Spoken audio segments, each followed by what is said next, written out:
Hey everybody, this is Pat Stafford. I'm the owner and operator here at DBAT Virginia Beach, and we're going to do another episode of In the Cages with our assistant GM and softball instructor, McKennah Sikes. So McKenna, you're not from around here. I'm not. I'm So not. tell us a little bit about your past and where you're from and kind of how you got to this point. So originally from Oklahoma, Okay. good old Oklahoma, middle of nowhere, just about. Very different than here where I was living. It was population of 900. Wow. So Small very, town. yeah, very different. Grew up in Oklahoma. Ended up going to high school in Arkansas actually, to play with one of my travel ball catchers. Just kind of have that chemistry on the team. Mm-hmm. Ended up graduating from there. Went and played in Mississippi, kind of around Hattiesburg area, Jones College. Southern Miss area. Yep, Southern Miss area. I would say Southern Miss is kind of like their sister school Sure. for the most part. Good communication between both coaching staffs there. So played 2 years there. Freshman year, won a natty. National championship? Yep, national championship. First Division, ones to do it. Division 2, Division 1? Division 1. Division 1 JUCO? Division 1 JUCO. Okay. 8 hours away from home, so it was a big, very big change. I think I knew two people from the travel ball team that I was playing on. They take two kids out of state per class, so I was coming in for my visit, and there were two other kids coming in, and I had a very short time to make my decision. Sure. But the second that I got there, it felt very family oriented, very at home, I would say. Great time there, great people, best friends, met them there. COVID ended up happening, of course, and then took that year off, finished my last 2 years at Southern Arkansas University in Magnolia. Again, middle of nowhere, but good experience. Division 2, right? Division 2. Pretty good. Yep. We are went into my junior year being number one in conference, starting out. A lot of great players, very powerhouse, offensive. Yeah.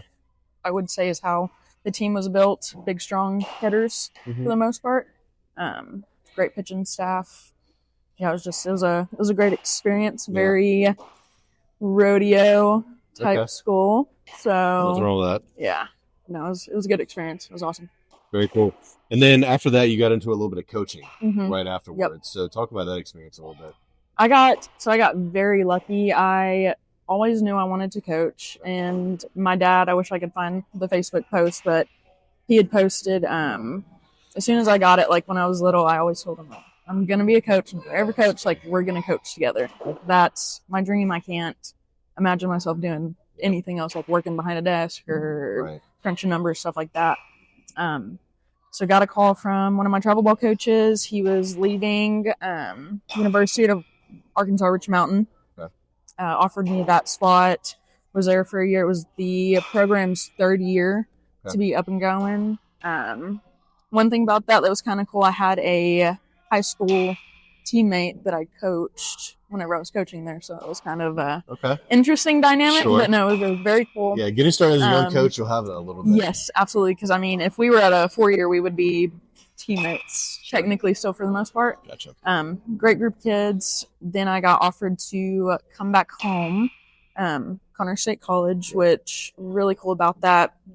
Big full circle moment. My parents met there. My mom played softball there. Really cool. My grandmother was a janitor there.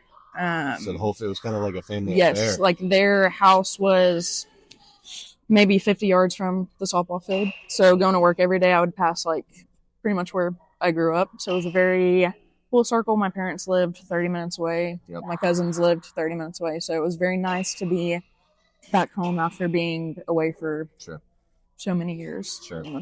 But. And now you won a national championship as a player. You also got pretty close as a coach, right? Yes. So which is very rare to do. Yes. Let alone win it in general. Yeah. Our head coach, Bobby Foreman, he had been the baseball coach for about 26 years at Connors, assistant coach. Got asked to come over to the softball team, coach that. My dad ended up helping before I got there. then my dad was a volunteer assistant while I was there also. So I was technically his boss for the most part. There you go. But we got to coach together, so that was very, very cool. Great group of kids. I want to say the last time that they won regionals was 96, Okay. I'm pretty sure. Okay. So got to go to Oxford, Alabama.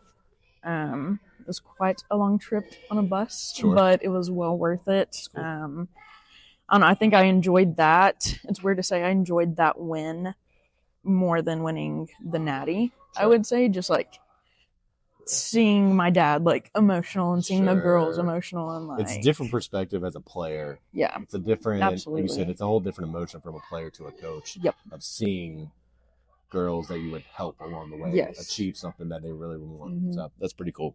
Yep. So what is like? Well, let's go back to like your positions in college. Mm-hmm. You're kind of a pretty good hitter. Corner infielder, pitched a little bit. Kind of talk about that some. Like, what was a favorite, by the way? Favorite? Oh, it's tough because so for the most part, I played first base. Okay. I would say 90% of the time, I would say first base was probably my love. Okay. Out of it all, but I also very much enjoyed pitching because you get the ball every single time. You're in control. In the action. Yes, in the action. That's what I loved about catching. Yeah, exactly. Yeah. So I was more of a closer for the most part. I loved first base. I loved picking a ball, making a play look clean. Mm-hmm. Just kind of, I don't know, it almost feels like, I guess as a catcher, like you are the boss on the field. Sure. You have the best view of the field. Mm-hmm. And I feel like that's kind of, in a sense, same thing for like first base, sure. Like big leader position. And I feel like it's coming to you. Yes, absolutely. I feel like it gets looked over a good bit, but no, I really enjoyed pitching. I pitched majority in high school and like travel ball. That's what I would do if I wasn't pitching. Yes, first base, but and then hitting. If I could have went to school, if they were like, you are just going to be a DH, I would have been okay with that as well. I love hitting. Yeah, love hitting. The best part. So, all right, well, let's talk about your training philosophy a little bit. Since you transitioned to a coach, like, what are some stuff that you struggled with, or some coaches that really instilled a lot of things that makes your, I guess, hitting training philosophy and pitching as well, because you do both? Yeah. I would say, so obviously my dad was like a big role model. Okay. For that, coach-wise, my junior college coach, Chris Robinson, he is absolutely awesome. Mm-hmm. Father figure. When I was 8 hours away from home, he got to know us as young ladies before players, got to know how we needed to be coached.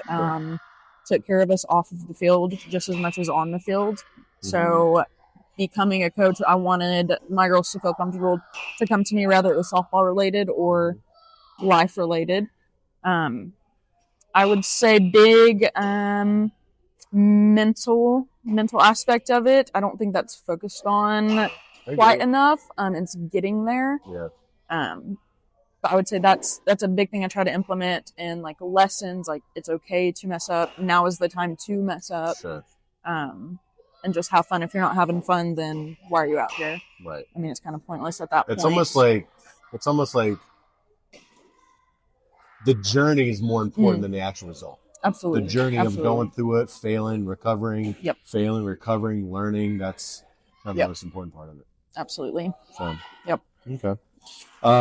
So obviously high school, travel ball, you did all that kind of stuff into the college. Like, what are some advice you would give for parents of softball players? You know, because softball's demanding. Yes, softball's very hard. There's a lot of failure involved in it, right? Yeah.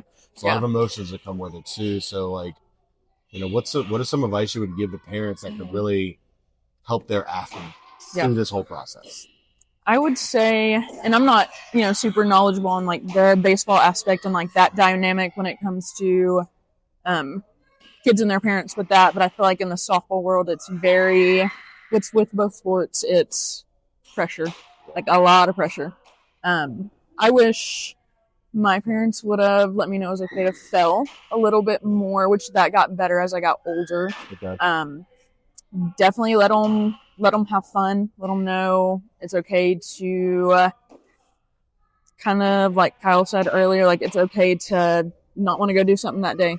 Like, I think for me, whenever I had weekends off after so many weekends in a row, like I needed that mental rest. I would say take care of their body outside, outside of the lines, like preventative type stuff, and just create a bridge of communication with you and your kid. Like, if they're struggling Kind with of like a something, safe space. A little bit for absolutely, them. yep. Yeah. Because too many times, I would say, like, especially my couple years coaching, it's not always softball related, and you can tell a player maybe something maybe bothering them off of the field, and it's showing up in practice in the game. And it's always good to have, that bridge of like, okay, what's going on? What can I do to help you? How can we navigate this together type thing? So, what advice would you give to players on that level? Players that are making that transition, players that it could be from youth to middle school to high school to college. Like, what advice would you give to players that are making that transition into that next level that everybody talks about getting to? I would say, and every level is going to be completely different, because you might be in high school and have, half the team that takes it very serious and they're there to win, and then you might have the other half that they enjoy it, and that's they're genuinely having fun, and like they just want to be around their friends, and both are perfectly fine. Sure. I would say biggest thing, don't just try to put yourself in one position. Be open to trying out new spots, because just player point of view and coach point of view, it gives you so many more opportunities. Sure. We had so many girls, I would say, that were stuck on one spot, and it was like, trust me, give this position a chance, and like, I think you'll enjoy it, and they ended up enjoying it. So I would say just be very open to change, and adjusting with new things. Okay, very cool. All right, well, that's it for this episode. We're here with McKennah Sikes. I see she's one of our assistant GMs in the facility, does an amazing job here. So I appreciate it. Yeah. Thanks for having me. Thank you.